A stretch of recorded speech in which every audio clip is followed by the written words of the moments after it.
Good morning, everybody. Wow. I can't believe it took me 7 months to finally get to episode 8. I am so sorry it took me so long to do this series. You know, after this, I'm gonna have to reframe how often I upload videos, because I was not expecting it to take me 7 months to get to near the ending of this. There we were, heading east across the Atlantic Ocean, stowaways on a giant airborne fortress. Though time was short, we made sure to study up on our unknowing host, Arpeggio. While attending a prestigious boarding school, the young Arpeggio excelled in all subjects, but he never managed to keep up with the other boys physically. Sadly, his wings, due to their small size, were useless for flight. That's gotta suck. Furious at his feeble body, he focused his powerful mind to search for a cure in the works of the Italian Renaissance masters. Their notebooks provided the springboard for this sinister young genius, and it wasn't long before the Claw Gang took him on as chief inventor. His talents must have been at work repurposing all the clockwork parts for their criminal schemes, and now this mastermind is in possession of all the parts. It's only a matter of time before he puts them back together. And when that happens, well, I'm not gonna let that happen.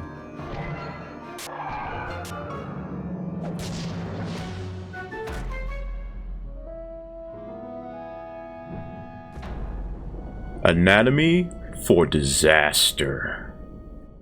That is one cold-ass title card.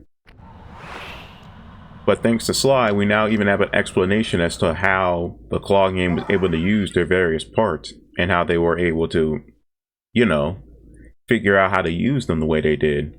It was all Arpeggio.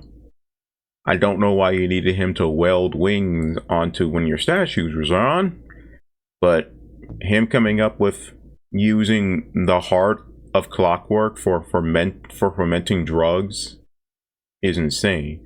But this is the move I was talking about in the previous video. Sly's final traversal move, Feral Pounce. And we will get these two later.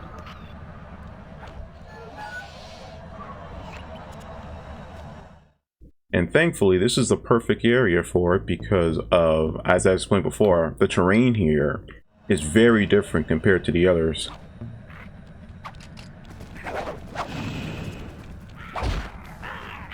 There we go. But yeah, this is Arpeggio's blimp.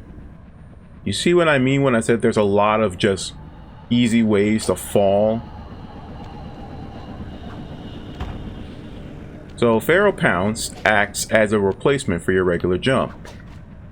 You cannot activate a Feral Pounce whilst from a spire landing. So you can't initiate when Sly's like on a spire point, or when he's running on a wall, not a wall, when he's running on a rail, or he's climbing a rope or something. It can only be done when he's on solid ground. Similar to how all the other gadgets work, you can't use them when you're climbing. But Feral Pounce essentially replaces your standard jump with a long jump, and it's actually extremely useful for situations like this.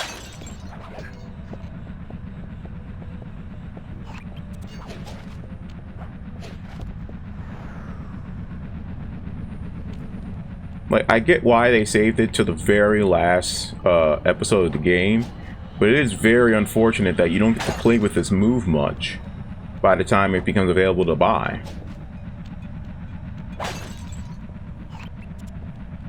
This is part of the reason why me and other Sly fans wishes that there was a official New Game Plus for Sly 2. Oh my god, this is the thing I was talking about. So there are certain sections of the game that you cannot get, well, you can get to every section, but the problem is half of the game, or half of the mission, is blocked off by these things. For Sly, it's easy for him to get across because he's Sly. But Bentley and Murray literally have to either break the game trying to get over here, or be patient and wait. I do like this map, don't get me wrong, but elements like that make it more annoying for Bentley and Murray to get around in. Yeah, let me get this bottle before I forget about it.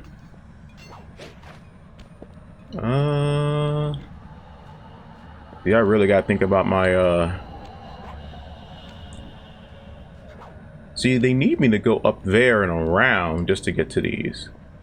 But I don't want to waste time going that route. So let's just do this mission.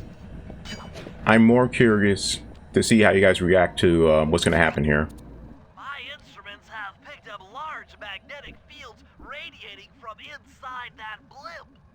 If Arpeggio's already started reassembling clockwork, that's where you'll find him.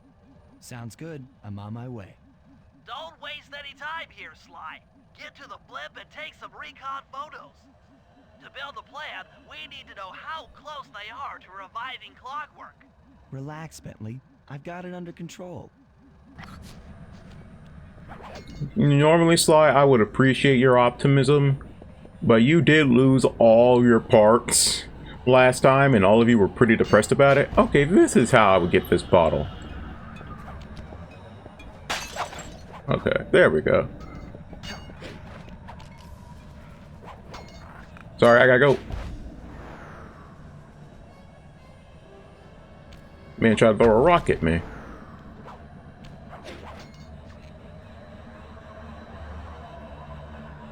Alright, Arpeggio. Hopefully you didn't get too far with the clockwork parts.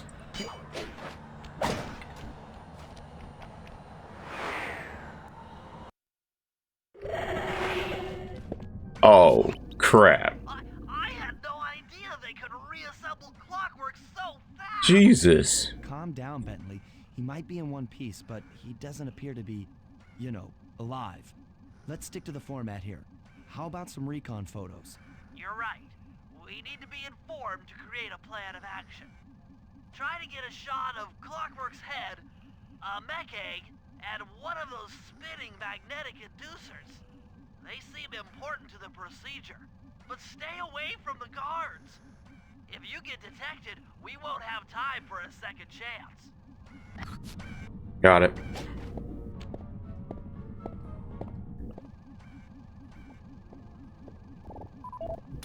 These magnetic That's the worst picture. holding the clockwork parts together. But yeah, if you guys have any suggestions about how I should change my style of uploads, let me know.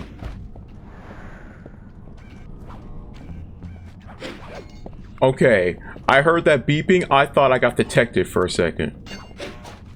Alright, where's that mech egg?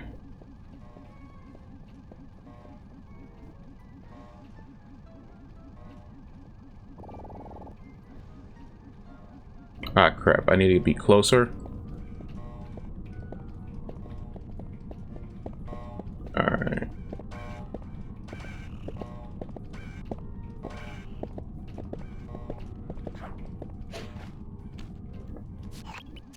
I need to be quick. I'm sensing radioactivity from inside those mech eggs. I wouldn't get too close. What? Mech eggs? And they're radioactive? Why?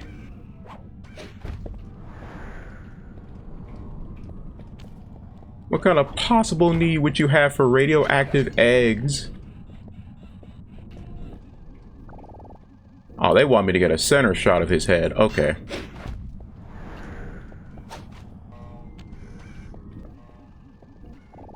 God. That... He still looks terrifying. Appears completely inanimate. We still might have a chance. Sly, I'm detecting voices from the front of the blimp. I think it's Arpeggio. Oh, and look at that. Look who he's talking to. As if I'm not surprised. Neela? Neela's here too.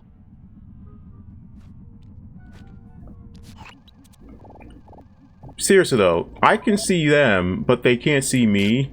Is this not see-through glass? The mastermind behind this blimp and the source of all our problems.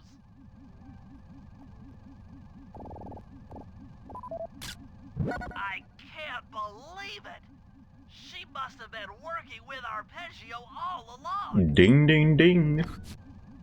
I don't need to study those photos to see the writing on the wall. Why do you think she has so much info about the Clearly, different Neela and bases? Arpeggio have conspired together to rebuild Clockwork, and it looks like they're dangerously close to realizing their goal. Look, Bentley, I know it's not your style, but I need a quick plan of attack. Try to think of a way, any way, to stop Clockwork from getting reassembled. Well, those magnetic inducers seem to be holding the parts together. If you reverse their polarity, it should pull Clockwork apart.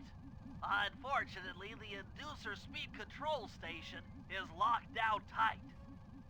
Pickpocket keys for the 4 patrolling guards to get at it. Then you'll need to manually reverse the polarity of each inducer deck at the top of their rotation. Consider it done. Alright.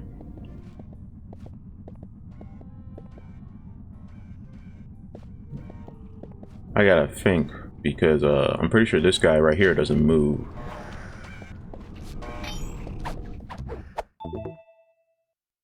Now, am I able to just take them out? Let me see. Okay, good. Less people roaming around, the safer things will be.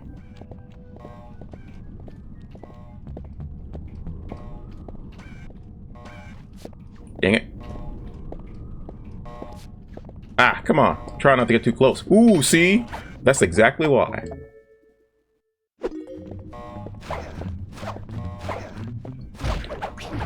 Die!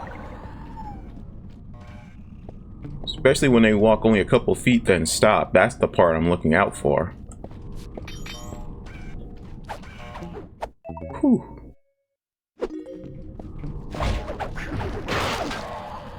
Thank you, silent obliteration.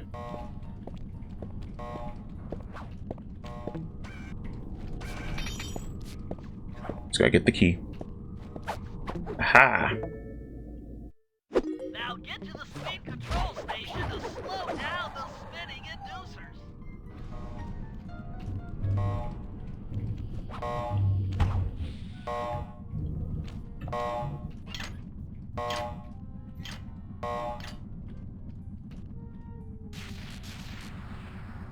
Now that the inducer decks are spinning slower, get up there and reverse the polarity of each deck.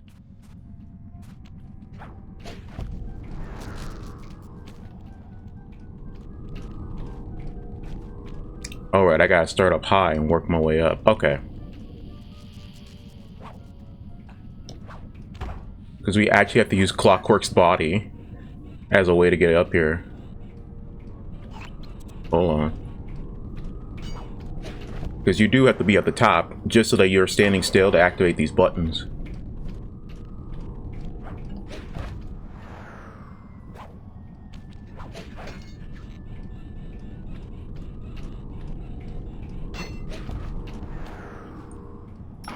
There we go. That's the first two.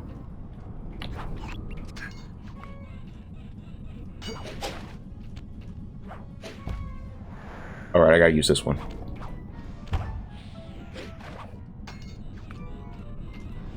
Here comes number 3.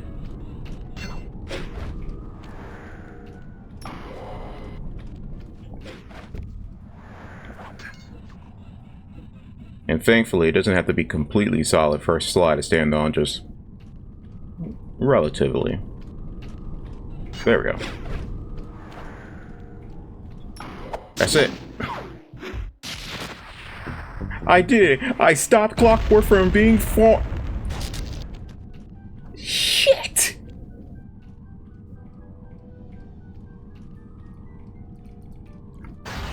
Oh my god. The magnets have been reversed. But by Jove, it seems to have locked the Clockwork parts into place. We caused this. Excellent. We caused his rebirth. All of our effort to stop this from happening. God damn it. Sly Cooper! Of course this would be your doing. Wait, why'd you pop out like that, Sly?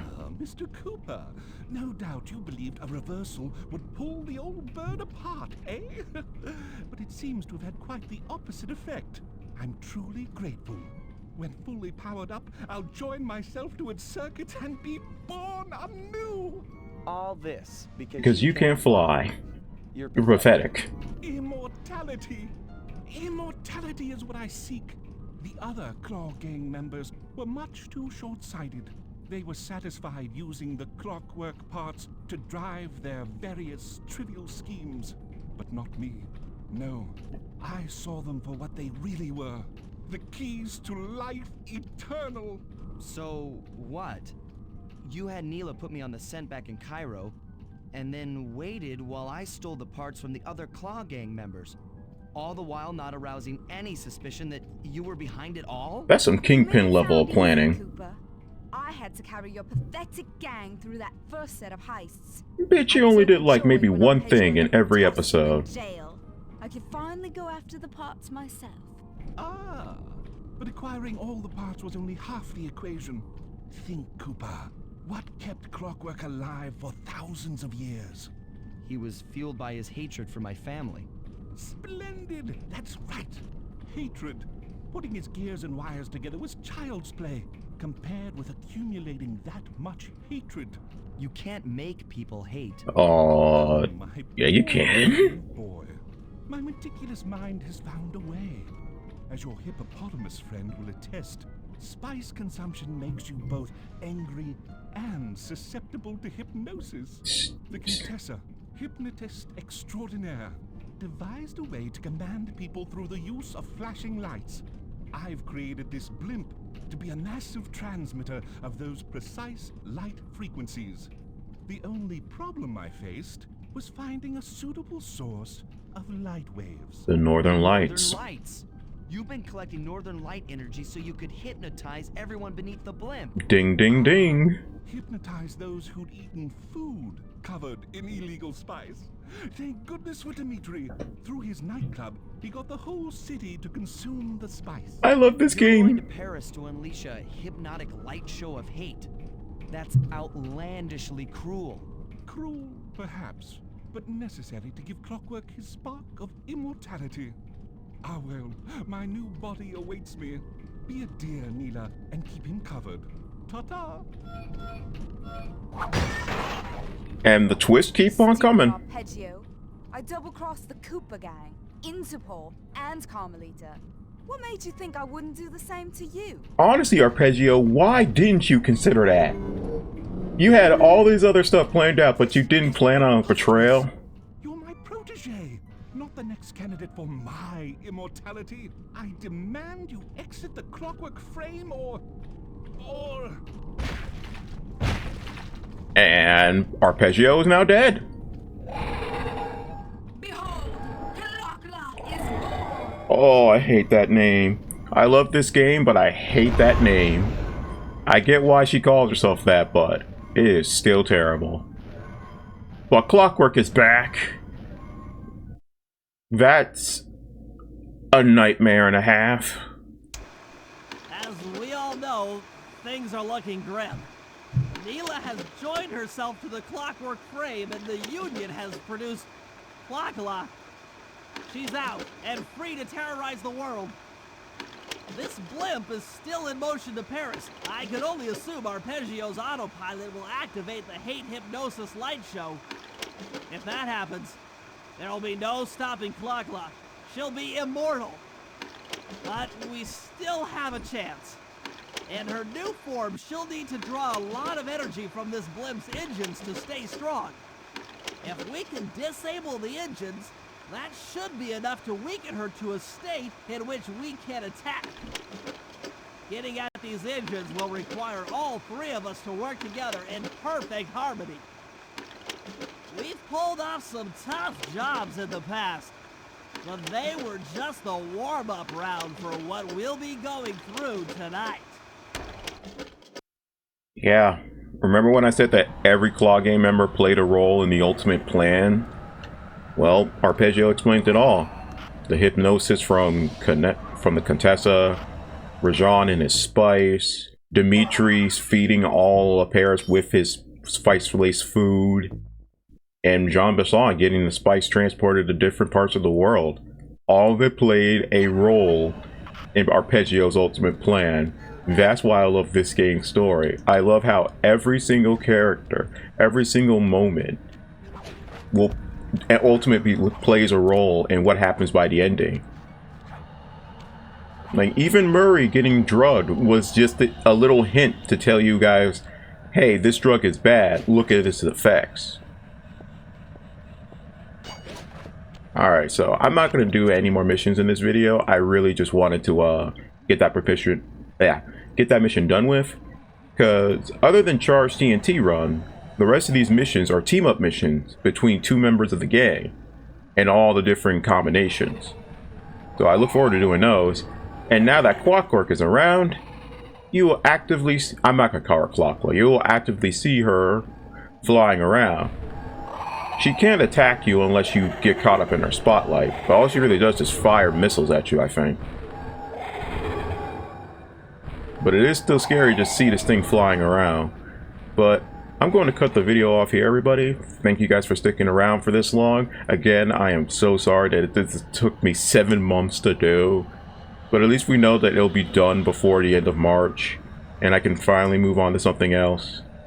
Don't get me wrong, I still love this game. But again, I am sorry that it took so long for me to finish this. I should have moved on faster. Because I'm going to be playing 3 in a couple of months. Because that one's having an anniversary too. So this is probably just going to be the year of Sly Cooper for everybody. But, as always, I appreciate all your love and support. Let me know in the comments what you guys think of Clockla. Or, better yet, let me know what you think about Arpeggio and his master plan. I'm very curious to see what people think about this. But, stay tuned next week for the next part in this legendary game. Take care of yourselves, and I will see you guys later. Peace.